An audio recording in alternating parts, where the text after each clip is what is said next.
کا اصول بنا لے تو زندگی انسان کے لیے راحت کا باعث بن جاتی ہے۔ دیکھیں بہت سارے جھگڑے لڑائیاں ایک دوسرے کے ساتھ دشمنیاں اس وجہ سے آتی ہیں، وہ کہتا ہے جی میرا اس نے اتنا دینا تھا تو کم دیا، لینے والا کہتا ہے جی اس نے میرا اس سے زیادہ دینا تھا جتنا اس نے دیا۔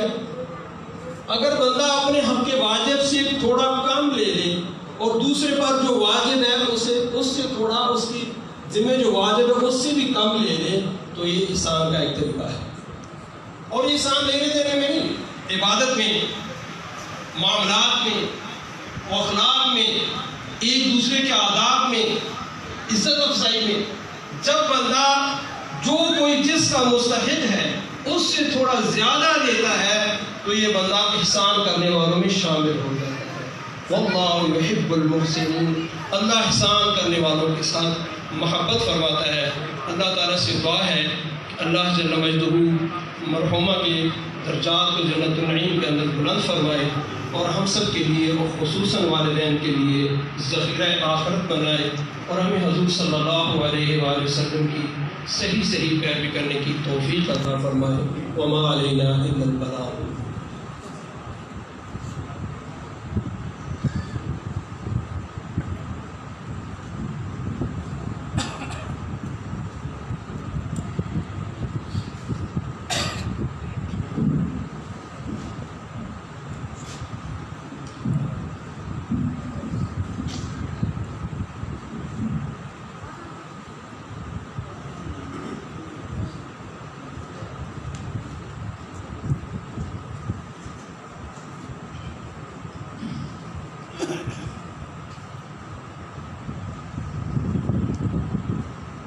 بسم اللہ الرحمن الرحیم ان اللہ وملائکتہ یصلون علی النبی یا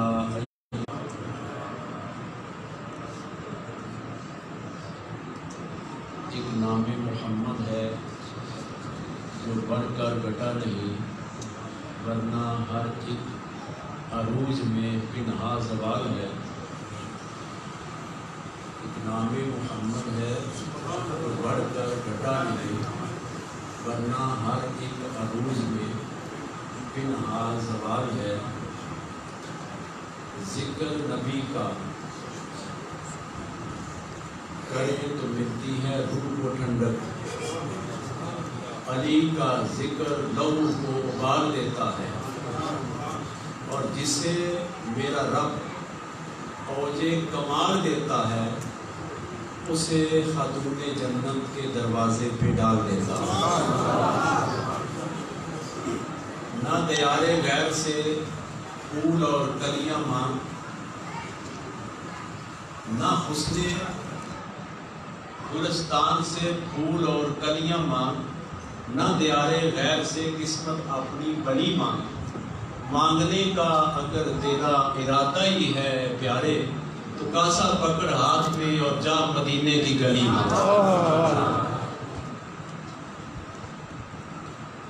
ہمارے لیے بہت بڑی بات ہے اگر ہم سوچیں۔ میں اکثر دیکھتا ہوں یہاں اگر کسی بندے کی ملاقات ہو جائے ڈی پی او سے اور ہر ایک کو بتاتا پھرتا ہے کہ میری وہاں ملاقات ہوئی ہے، مجھے اس نے چائے پلائی ہے، میں وہاں بیٹھا ہوں، بڑا فخر کرتا ہے۔ پھر اگر اس سے بڑے آر پی او سے ملاقات ہو جائے تو پھر اور زیادہ وہ اپنے آپ کو بڑا سمجھتا ہے، اور اگر کسی وزیر سے ملاقات ہو جائے تو پھر کیا حالات ہوں گے، اور اگر وزیر اعظم سے ملاقات ہو جائے، اس سے رشتہ بن جائے، کوئی تعلق بن جائے تو وہ گلیوں میں چلتا پھرتا سمجھتا ہے کہ میں بھی وزیر اعظم ہوں۔ اور جس کا تعلق اس سے بن جائے جس دروازے پہ انبیاء بھی ہاتھ باندھ کے کھڑے ہیں، ہمیں تو پتہ ہی نہیں ہے کہ ہم ہیں کیا، ہمیں سمجھ ہی نہیں ہے۔ میرے اور آپ کے آقا صلی اللہ علیہ وآلہ وسلم نے اتنے کرم سکھائے، ہمیں کرم کرنا سکھایا، اتنا کرم کرنا سکھایا کہ طائف کے میدان کا واقعہ اگر سامنے رکھیں تو یقین کریں کچہریاں ختم ہو جاتی ہیں۔ میں اپنی بیٹی کو عزیز پٹی اسپتال میں لے کے گیا، عمر صاحب بھی وہاں تھے، اور اندر سے آواز آئی کہ جو نور فاطمہ کے یہاں کوئی ہے؟ میں اندر چلا گیا. اندر گیا تو ڈاکٹر تھا کوئی بڑا جو راؤنڈ کرنے آیا ہوا تھا. جی آپ اس کے والد ہیں؟ میں کہا جی. آپ کا یہاں کوئی کام نہیں ہے, آپ باہر چلے جائیں. ڈاکٹر تھی, لڑکیاں تھیں, نرسز تھیں, اور دوسرے بھی 2-3 میل ڈاکٹر بھی تھے, مرد بھی. ایک صاحب باہر آئے تو انہوں نے کہا کہ میں ان کو پوچھوں نا. میں نے کہا ہمارے آقا صلی اللہ علیہ وسلم نے بھی پوچھا کسی کو, ہم نے تو شعبہ ہی بدل لیا ہوا ہے. ہم نے تو جو وہ عزت نفس کا تھا, ایک گمان اور بڑا پن, وہ سارا خاک میں ملا دیا ہے. اور غلام کی کیا اوقات ہے؟ ہم غلام ہیں اس نبی کے جن کی بڑی بات ہے. تو احسان کے بارے میں سرکار فرما رہے تھے. تو احسان کا جو نقطہ ہے اگر ہمیں سمجھ آ جائے تو جس نے کسی کو 1 تھپڑ مارا, 1 تھپڑ مارنے والا برابر ہو گیا. اور اگر اس نے جواب نہ دیا, صبر کر لیا, تو اس نے احسان کر دیا. کسی نے آپ کو 10 روپے دیے, آپ نے اس کو 20 دیے تو احسان ہو گیا. کوئی آپ کے ساتھ 1 نیکی کرتا ہے, آپ 2 کریں تو احسان ہو گیا. کوئی برائی کرتا ہے تو اسے دل سے بھی نکال دے اور معاف بھی کر دے. قرآن پاک کی آیت ہے, اس کا ترجمہ مفہوم یہ ہے, اللہ تعالیٰ ارشاد فرماتے ہیں کہ مجھے وہ لوگ پسند ہیں جو گناہ معاف کرنے والا نہ ہو, جو غلطی معاف کرنے والی, اتنی بڑی غلطی ہو, یعنی کسی نے کسی کی عزت کو ہاتھ ڈال دیا, کسی کو مارا, زخمی کر دیا, تو بندہ کہتا ہے کہ میں نے اسے چھوڑنا نہیں ہے. وہ غلطی, وہ خطا جو معاف کرنے کا حوصلہ انسان کے اندر نہ ہو, اگر وہ بھی معاف کر دے تو وہ محسنین میں سے. طائف کے میدان میں کیا ہوا؟ میرے اور آپ کے کریم آقا صلی اللہ علیہ وسلم نے ایسا نقشہ قائم کیا, پتھر مارنے والوں کو اللہ تعالیٰ کی کتنی مخلوقات حاضر ہوئی. یا آقا صلی اللہ علیہ وسلم آپ حکم فرمائیے. فرمایا نہیں, میں ان سے محبت کرتا ہوں, میں ان سے ناراض نہیں ہوں, اور ان کے لیے دعا فرمائی. لوگوں کو بتایا کہ ان کو پتہ نہیں ہے میرا, اگر پتہ ہوتا ہے ان کو قدر ہوتی تو یہ ایسا نہ کرتے. اور ہمیں پتہ ہی نہیں ہے کہ کتنا بڑا احسان اللہ نے ہمارے اوپر کیا ہے. کتنا بڑا کیا کیا ہے؟ احسان کی بات ہو رہی تھی. اللہ نے کتنا بڑا احسان کیا ہے, تو ہم احسان مند ہی نہیں ہیں, ہمیں پتہ ہی نہیں ہے. ہم اپنے حالات میں مگن ہیں, اپنی مرضی میں مگن ہیں, اپنے خیالات میں مگن ہیں, اپنی سوچوں کے مطابق چل رہے ہیں.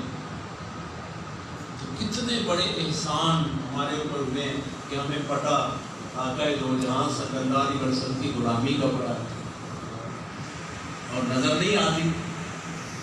ہمارے اتنے بزرگ فرما رہے تھے, ایک بہت بڑا پڑھا لکھا انسان, ایک سامنے بندہ تھا, وہ کسی بینکوں کے شعبے کا بڑا افیسر تھا پورے صوبے کا. تو وہ کسی فنکشن میں آیا ہوا, تو اس کو فرما رہے تھے کہ آپ اگر میرے ساتھ کسی علاقے میں چلے جائیں تو آپ کا لوگ پوچھیں گے یہ کون ہے, آپ کو تعارف کروانا پڑے گا کہ میرے پاس اتنی ڈگریاں ہیں, اور میرا حولیہ دیکھ کے لوگ کہیں گے کہ یہ ان کا ہے. نعرہ رسالت، نعرہ حیدری. تو ہمارے آقا صلی اللہ علیہ وسلم تو وہ شان والے ہیں, یہاں سے بیٹھ کے پکارے تو وہ سنتے ہیں. آج میرے ساتھ کسی نے سوال کیا ہے کہ حضرت صاحب اہل حدیث وہابی دیوبندی یا رسول اللہ کہنا کیوں نہیں مانتے؟ میں نے کہا مانتے ہیں۔ وہ پڑھتے نہیں ہیں؟ میں نے کہا پڑھتے ہیں۔ آپ کو کس نے کہا نہیں پڑھتے؟ کہنے لگا میں ان کے مسایا ہوں ان کی مسجد کا، میں ان کی نماز پڑھتا ہوں، انہوں نے کبھی نہیں پڑھا۔ میں نے کہا کیا نہیں پڑھا؟ یا نبی سلام علیکہ، یا رسول سلام علیکہ، یا حبیب سلام علیکہ، صلوات اللہ علیکہ۔ اچانک میرے پاس ایک اہل حدیث آ گئی۔ میں نے کہا بھائی آپ اتحیات والا جو پڑھتے ہیں وہ پڑھ کے سناؤ۔ کہنے لگے اتحیات پڑھا تو جب آئے نا السلام علیکہ ایھا النبی، یہ پڑھا تو میں نے کہا انہوں نے تو پڑھا ہے، اس کا اردو ترجمہ ہے یا نبی سلام علیکہ۔ اللہ تعالیٰ نے تو ایسا نماز کا انداز ایسا بنا دیا کہ فرقہ رہا ہی کوئی نہیں۔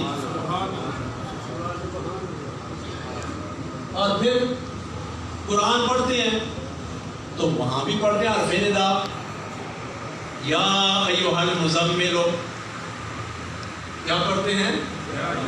یا ایھا المزمل۔ کبھی ایسا ہوا ہے کہ انہوں نے یہ آیت چھوڑ دی ہو؟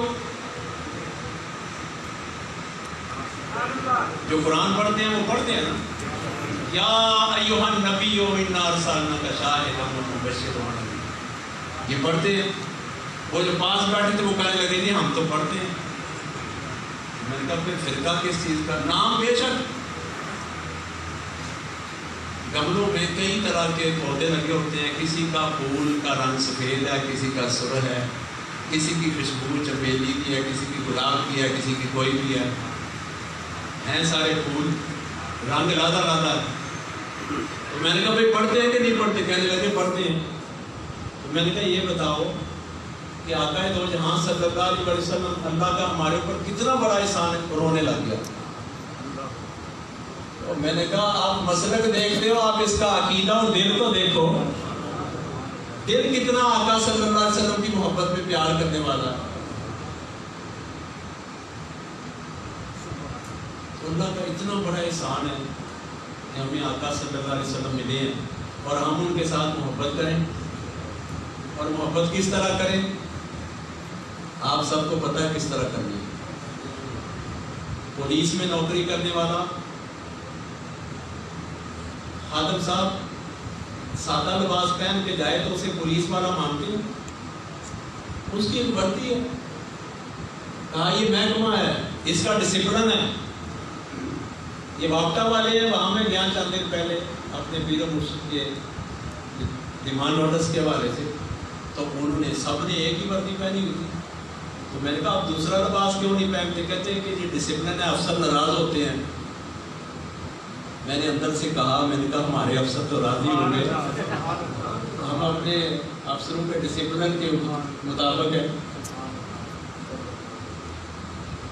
اندر گیا تو وہ جو افسر تھے وہ کہتے ہیں کہ آپ نے اتنا وزن رکھے ہوئے، آپ کو گرمی نہیں لگتی؟ یہ چند دنوں کی بات ہے، اس دن گرمی پیک پہ تھی۔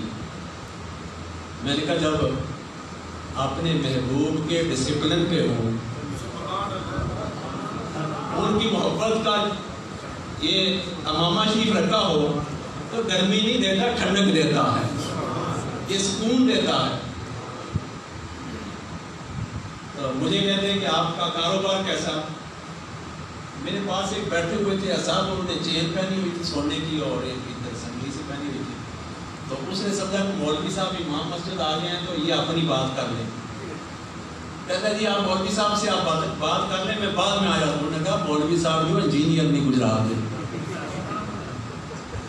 شادمان کے نیچے نلکاری بیٹھ گیا۔ اب لوگوں کا تصور کچھ اور ہے، لیکن آپ مت گھبرائیں، مت سوچیں۔ داڑھی رکھ لی تو ڈسپلن سے باہر نہیں، ڈسپلن میں آ گئے۔ کئی بندے کہتے ہیں کہ داڑھی اس وقت رکھیں گے جب ہم نیک ہو جائیں گے، اور داڑھی تو نظر ہی آتی ہے، داڑھی ہو تو کہتے ہیں یہ نیک ہے۔ داڑھی تو نشانی ہے نیک کہلانے کی. اب صاحب زیادہ صاحب ہیں, کچھ عرصہ پہلے پولیس میں افسر تھے, انہوں نے پولیس چھوڑی, شیر محمد شرک پوری رحمت اللہ علیہ شہنشاہ ولایت, آپ کی غلامی کا پٹا گلے میں ڈالا. آج ہم بھی ان کے ہاتھ چومتے ہیں اور ہم ان کے ہاتھ چومتے ہیں, ہم ان کے ہاتھ چومتے ہیں جن کے ہاتھوں میں ہاتھ ہے. ڈسپلن میں آگے اب وردی بھی دیکھ لیں انہیں کی. آپ سب ڈسپلن میں آ جائیں اور اللہ کے ذکر میں لگ گئے تو ذکر جو ہے نا اللہ اللہ اللہ اللہ اللہ اللہ اللہ اللہ. آپ دیکھو پتھر پہ پتھر مارے تو کیا نکلتا ہے؟ چنگاری نکلتی ہے, آگ نکلتی ہے. یہ جو لطیفہ ہے قلم کا, اس کے اوپر اللہ کی ضرب لگائیں تو یہاں نور نکلتا ہے. تڑپنے پھڑکنے کی توفیق جب نور آپ اللہ اللہ ذکر کریں, کرتے رہے کرتے رہے کرتے رہے کرتے رہے کرتے رہے تو چنگاریاں نور کی نکلتی رہے نکلتی رہے نکلتی رہی. ایک وقت آئے گا کہ پورے جسم میں نور ہی نور ہو جائے گا. پھر دوسرا لطیفہ روح. انسان کے اندر 5 روحیں ہیں. پہلی کا نام ہے قلب, دوسری کا نام ہے روح, تیسری کا نام ہے سر, چوتھی کا نام ہے خفی, 5ویں کا نام ہے اخفا. یہ 5 اللہ کے امر ہیں, غیر نہیں ملتی. قرآن میں ان کا ذکر ہے. جب موسیٰ علیہ السلام پہ آ گئی نا قرآن, تو اللہ نے فرمایا کہ آپ کا دین مکمل کر دیا. تو موسیٰ علیہ السلام کے دل میں خیال آیا اب مجھ سے بڑا تو علم والا کوئی نہیں ہے. اللہ نے فرمایا نہیں, آپ سے بھی اوپر علم والا ہے. یا اللہ وہ کون سا علم ہے میری کتاب میں نہیں ہے؟ فرمایا وہ کتابوں میں نہیں ملتا, وہ سینہ بسینہ ملتا. کہا وہ کہاں جانا پڑے گا؟ فرمایا آپ تیاری کرو, مچھی کو بناؤ, اسے مردہ کرو, اسے پکاؤ, اسے آگ پہ رکھو اور وہ ساتھ لے لو, اور کھانے والا راشن لے لو, جس کو ساتھ لینا لے لو, اس راستے پہ چلو. اور جب مچھلی زندہ ہو جائے گی تو کتابوں سے باہر والا علم شروع ہو جائے گا. وہاں پہنچے, مچھی زندہ ہوگی, وہاں پہنچ گئے. کہا جی میں اللہ کا نبی ہوں, میں وہ علم لینے آیا ہوں جو میرے پاس نہیں ہے. میں نے اللہ سے پوچھا تو اللہ نے فرمایا آپ سے بھی آگے علم ہے اور وہ لینا پڑے گا. وہ حضرت خضر علیہ السلام کے پاس جا کے میں آپ کے پاس آ گیا ہوں. آپ نے فرمایا یہ تعلیم ہمارے لیے تھی, ہم صرف شریعت تک ہیں, شریعت سے آگے بھی ہے طریقہ. اب موسیٰ علیہ السلام آگے کا علم طریقت لینے گئے. فرمایا موسیٰ آپ صبر نہیں کر سکو گے, آپ ثابت قدم نہیں رہ سکو گے, آپ چپ نہیں رکھو گے. آج چپ نہیں ہے عوام. مزاروں پہ کیا لینے جاتے ہیں بھائی؟ مزاروں پہ اللہ کے ولی قبروں کے اندر موجود ہیں. صرف ایک روح اگر ان کی جنت میں چلی گئی ہے, 4 روحیں تو ان کی قبر میں ہیں, جو بہت بڑے خزانے ہیں, جو اللہ کے راز ہیں, اللہ کے نیاز ہیں, اللہ کے کمالات ہیں, وہ سارے وہاں حاضر ہیں. اور جنت میں جانے والی روح بھی اس قدر قریب ہے کہ جیسے وہ بھی قبر میں ہے. اس قدر اللہ وہاں وسعتیں عطا کرتا ہے. اور جب خضر علیہ السلام کے پاس پہنچے تو کہا جی میں انشاءاللہ آپ کے ساتھ ثابت قدمی کا مظاہرہ کروں گا, آپ مجھے علم دیں. بچہ مار دیا, کشتی کی پھٹی توڑ دی, اور تیسرا کام کیا کیا؟ جنہوں نے پانی بھی نہ پلایا, کھانا بھی نہ دیا, ان کے گاؤں کے باہر دیوار تھی وہ تعمیر کر دی. سبحان اللہ, احسان آ گیا. پیر صاحب فرمانے کہ یہ احسان ہے کہ انہوں نے پانی نہیں, بیٹھنے کی جگہ نہیں دی, بٹھایا بھی نہیں ہے, کہا نکلو یہاں سے. باہر گئے, دیوار گری ہوئی ہے, دیوار بنانے لگ گئے, دیوار مکمل کی. موسیٰ علیہ السلام 3 دفعہ بول بیٹھے. فرمایا طریقت کا اصول ہے, جب پیر بات کر رہا ہو, پیر فیض لے رہا ہو, پیر سکھا رہا ہو, پیر جو بھی کر رہا ہو, مرید کا کام ہے چلتے رہنا، دیکھتے رہنا اور سیکھتے رہنا. ہم نے اسی طرح سیکھا. مجھے اس وقت پتا چلا، میں اپنے پیر و مرشد کی بارگاہ میں حاضر تھا، میری شلوار کا یہ پہنچا اتنا میرے ٹہنے کے اوپر آ گیا. آپ سرکار میرے لیے یہ باہر تشریف لے کے جا رہے تھے اور میری محبت میں، میرے پیار میں میرے ساتھ گفتگو فرما رہے تھے.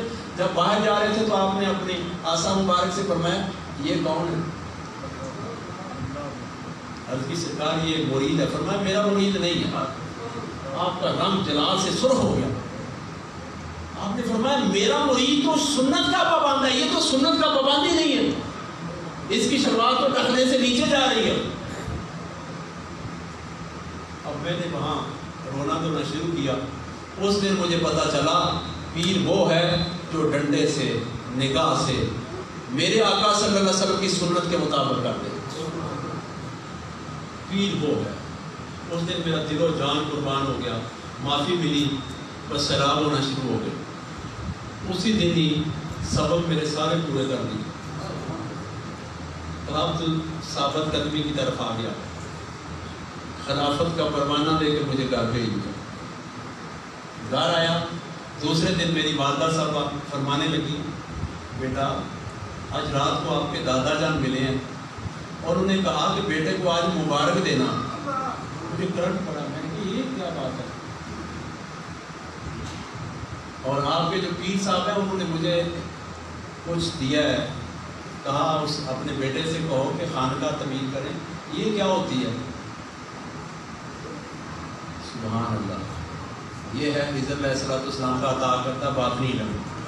میرے آنے سے پہلے میرے مرشد نے میرے ماں کو خبر کر دے دیا خواب میں. میرے باپ نے بھی سنا دی اور بھی ساتھیوں نے کچھ باتیں بتا دی. پتہ چلا کہ یہ وہ علم ہے جو کتابوں سے نہیں بلکہ سینہ مسینہ فیض ملتا ہے، نور ملتا ہے تو ملتا ہے. وہ اپنے سینے کے فیض سارے لطائف کے ضرب لگا کے القاء کرتے ہیں، اگلے کا سینہ منور ہو جاتا ہے. اور وہ بھی اپنا ضرب لگا کے اللہ اللہ اللہ اللہ اللہ اللہ اللہ اللہ. زنگ والے لوہے پہ اگر ایک مار لے کے ضرب لگاتے رہیں تو زنگ چڑھے گا یا اترے گا؟ اترے گا. اور اللہ کا نام ریگ مار نہیں ہے، وہ اللہ کا نام ہے، اس میں اعظم ہے، اس میں ذات ہے، وہ ہے نور. نور کی ضرب جدھر لگے گی وہاں کیا ہوگا؟ نور ہوگا، زنگ اترے گا. اب جب سارا سینہ نور و نگار نور ہو جائے گا تو وہ اللہ کا دوست، اللہ کا ولی بن جائے گا. تو یہ سارا نور، یہ سارا خیر، یہ ساری طریقت کس نے دی، احسان کس نے کیا؟ یہ آقا دو جہاں صلی اللہ علیہ وسلم نے عطا کیا. تو ہمیں چاہیے کہ ہم آقا دو جہاں صلی اللہ علیہ وسلم کے وہ احسانات کو اپنے اوپر لاگو کریں اور اپنی زندگی کو بنائیں. یہ جو ہم بیٹھے ہوئے سارے کرسی پہ، یہ ہم نہیں بیٹھے ہوئے، یہ کس نے بٹھایا ہے؟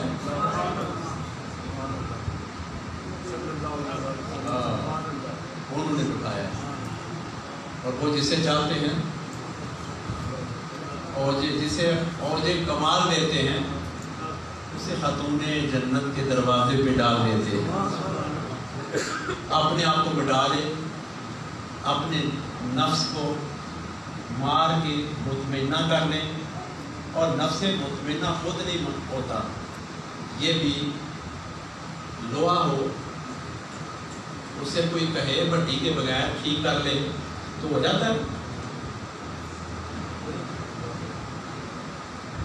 کسی کاریگر کے ہاتھ جائے گا، وہ بھٹی میں چڑھائے گا، اسے گرم کرے گا، گرم کر کے پھر اسے ضرب لگائے گا، ضرب لگا کے ضرب ایسی لگائے گا کہ اس کی شکل بننی شروع ہو جائے.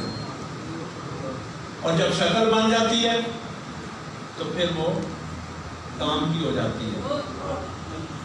وہ کیا ہوتا ہے؟ کام کی ہو جاتی ہے. میرے ابا جی حضور ایک دن اتنی سی لکڑی، کلے ٹھوکنے والی موگری، اس کا دستہ ٹوٹ گیا تھا. مجھے کہتے ہیں بیٹا چپ لے. میں کہا حضور انہوں کی کرنا ہے؟ یہ دوڑے گوہا لگے ہیں، ان کو ٹوٹے مارتے ہیں، گلی چ پئی ہے، رستے تو پئی. تو چک رہا ہے میں کاریگر گھر لے آئے فرمایا اس کو ایسے سے چورس کرو سیدھا کرو کیا فرمایا آڑی سے اسے 1-1 انچ کی پھٹیاں بنا دو بنا دی آپ منڈی پہ بیٹھے آپ نے مدانی کے گھنگرو نہیں ہوتے وہ بنا دیے مدانی پہ چڑھایا کہتے صبح بتاؤں گا آپ کو میری والدہ نے دہی میں وہ ڈالی لگایا اور فرمایا کوئی دنیا کی چیز نہیں ہے جو دہی سے مکھن کو جدا کر دے لسی کو لادا کر دے مجھے کہتے ہیں یہ کاریگر کے ہاتھ سے باہر تھی تو اسے کوئی پوچھ نہیں رہا تھا خرید کر حضور نے انمول کر دیا جب تک بکے نہ تھے کوئی پوچھتا نہ تھا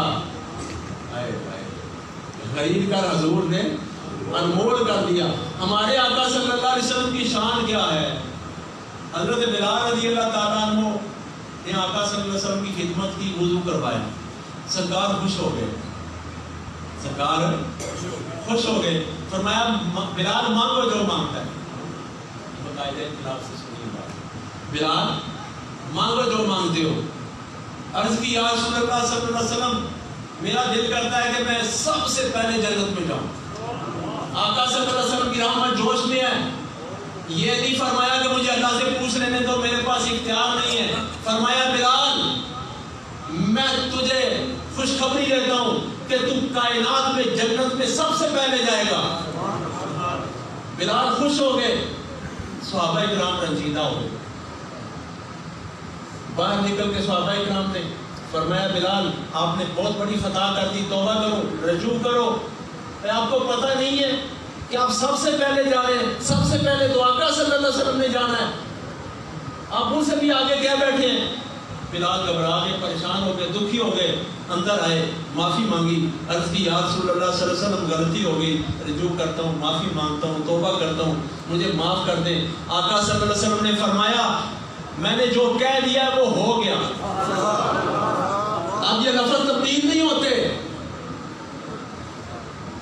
سب صحابہ کے دلوں کو ٹھنڈک پہنچائی فرمایا اے بلال میں سواری پہ بیٹھا ہوں گا آپ نکیل پکڑ کے پہلے جنت میں داخل جنت کس نے دی جنت کس نے دی ایک عربی آیا عرض کی یا رسول اللہ صلی اللہ علیہ وسلم مجھے ضرورت ہے میں کچھ مانگنے آیا ہوں بھائی آئی تھی وَأَمَّا السَّائِلَ فَلَا تَنْهَرْ محبوب مجھے پوچھنے کی ضرورت نہیں ہے جدھر جدھر ہاتھ ڈالتے جاؤ گے سب خزانے آپ کے ہیں دے دو جو مانگتے ہیں فرمایا مانگو کیا مانگتا ہے یا سرکار ایک اونٹ دی ایک اونٹ چاہیے اور تھوڑا سا ذات راہ چاہیے میں نے سفر کرنا ہے تو میں آپ سے لینے آیا ہوں سرکار صلی اللہ علیہ وسلم نے فرمایا صحابہ اونٹ بھی دے دو اور جو جو مانگتے ہیں وہ دے دو دے دیا جب وہ چلا گیا میرے اور آپ کے لجپال شہنشاہ کائنات صلی اللہ علیہ وسلم نے فرمایا یہ تو بنی اسرائیل کی جو بوڑھی تھی اس سے بھی کیا گزرا نکلا اس نے تو کوئی خاص مانگا نہیں یہ تو مجھ سے آج جنت مانگتا تو میں جنت بھی دے دیتا صحابہ کرام حیران ہوئے یا رسول اللہ صلی اللہ علیہ وسلم وہ بوڑھی بنی اسرائیل کی کون ہے فرمایا اس کی 300 سال عمر تھی موسیٰ علیہ السلام کو میں نے حکم کیا کہ یوسف علیہ السلام کی قبر کو تلاش کرو اور وہ دریا سے باہر نکال کے منتقل کر دو تو موسیٰ علیہ السلام وہاں گئے ڈھونڈتے رہے قبر نہ ملی پانی کے نیچے تھی تو عرض کی یا اللہ وہ قبر نہیں مل رہی فرمایا اے موسیٰ وہ جو بوڑھی ہے اس سے پوچھو بوڑھی کے پاس گئے تو بوڑھی نے کہا یا موسیٰ علیہ السلام ایک شرط ہے میری اگر وہ مان جاؤ تو میں آپ کو قبر کی نشاندہی کر دوں گی اس وقت میں چھوٹی تھی جب یوسف علیہ السلام کی قبر بنی تھی اب میرے علاوہ کسی کو پتہ نہیں ہے اللہ نے سچ فرمایا موسیٰ علیہ السلام نے کہا مائی تو کیا مانگتی ہے مانگو کہا جنت میں اپنے ساتھ گھر دے دو